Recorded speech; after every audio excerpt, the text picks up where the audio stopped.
வணக்கம் நண்பர்களே, அனைவருக்குமே பார்த்தீங்கன்னா வணக்கம்.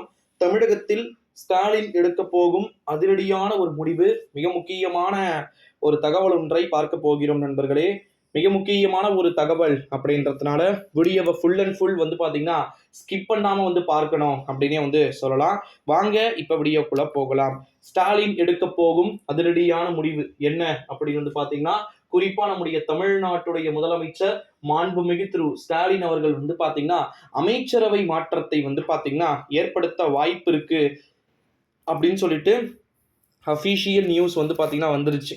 ஓகேங்களா, அமைச்சரவை மாற்றத்தை அதிரடியாக பாத்தீங்கன்னா அறிவிக்கிறார் நம்முடைய தமிழ்நாட்டின் முதலமைச்சர். எப்போ அப்படின்னு கேட்டீங்கன்னா அதுதான் ட்விஸ்ட். எலெக்ஷன் ரிசல்ட்ஸ் வரட்டும், ஜெயிச்சார்னா வேற மாதிரியான முடிவுகள் இருக்கு. அமைச்சர்களுக்கு பம்பர் பரிசு, BMW கார் பரிசு, அப்புறம் 1 கோடி மதிப்பிலான 2 கோடி மதிப்பிலான கார்கள், நகைகள் அப்படின்னு சொல்லிட்டு பரிசுகள் எல்லாம் ஏராளமாக எண்ணிலடங்காத வகையில் இருக்கு. ஓகேங்களா, தோத்துட்டாருன்னு வச்சுக்கோங்க, அரசியலே முடிஞ்சிச்சு, அவ்வளோதான். என்ன ப்ரோ இப்படி திடீர்னு குபில்னு தூக்கி போடுறீங்க அப்படின்னு சொல்லிட்டு நீங்கள் நினைக்கலாம். உண்மையைத்தான் கூறுகிறேன் நண்பர்களே. ஒருவேளை தோத்துட்டாங்க அப்படின்னா தலைகீழ் முடிவுகள் ஏற்படுகிறது.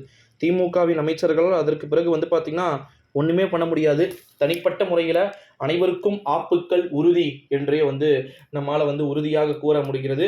இந்த ஒரு சூழ்நிலையில தான் தமிழ்நாட்டுடைய முதலமைச்சர் நிறைய திருப்பத்தை, தீபத்தை ஏற்ற வாய்ப்புகள் பார்த்தீங்கன்னா இருக்கு அப்படின்னு கூறப்படுகிறது. திருப்பு முனையாக தமிழ்நாட்டுடைய முதலமைச்சர் சில விதமான அறிவிப்புகளை அறிவிக்க வாய்ப்பு இருக்கு அப்படின்னு சொல்லிட்டு தகவல்கள் என்பது வெளியாகி இருக்கிறது. அதுதான் இருப்பதிலேயே ஒரு ஹைலைட்டடான ஒரு விஷயமா பார்க்கப்படுகிறது. ஓகேங்களா, தமிழ்நாட்டில் ஸ்டாலின் எடுக்க போகின்ற அஃபீஷியலான முடிவு, அதிரடியான ஒரு முடிவு என்ன அப்படின்னா, அதுலேயும் பல்வேறு விதமான திருப்பங்கள் இருப்பதாக சில விதமான செய்திகள் நமக்கு வெளியாகிறது.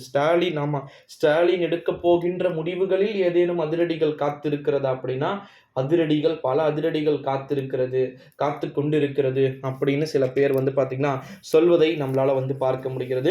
இந்த ஒரு சூழ்நிலையில தான் வரப்போற 2024ஆம் ஆண்டு நாடாளுமன்றத்துடைய தேர்தலில் எப்பேற்பட்ட திருப்பங்கள் என்பது ஏற்படுவதற்கு வாய்ப்புகளும் சாத்தியக்கூறுகளும் இருக்குது அப்படின்றத நம்ம கண்டிப்பா பொறுத்திருந்து பார்க்க வேண்டிய ஒரு சூழல்களுக்கு நம்ம தள்ளப்பட்டு இருக்கிறோம் அப்படின்னு சொல்லலாம். அன்றும் இன்றும் என்றும் திமுக அப்படின்னு சொல்லிட்டு ஓட்டு போட்டிருந்தவங்க எல்லாரும் திமுகவுக்கு ஓட்டு போட்டிருக்காங்களா? தரவரிசை நீங்க அதிகமான ஓட் டிஃபரன்ஸ்ல ஜெயிச்சிட்டீங்கன்னா பிரச்சனை இல்லை. ஜெயிக்கலான்னு இருந்த நபரே திணறி ஜெயிச்சார்னா எங்கெங்க அடி வாங்கியிருக்கு அப்படின்றத பார்க்கறதுக்கு ஒரு தனி விதமான குழுவையே அமைத்திருக்கிறதா திமுக. இதைவிட திமுகவிற்கு வேறு ஏதேனும் அறிவிப்புகள் வேண்டுமா என்பதை நீங்களே பார்த்து கொள்ள வேண்டும் நண்பர்களே. ஸ்டாலினுக்கு அஃபீஷியலாக இது போல அறிவிப்புகள் நிறைய கொண்டிருக்கான்.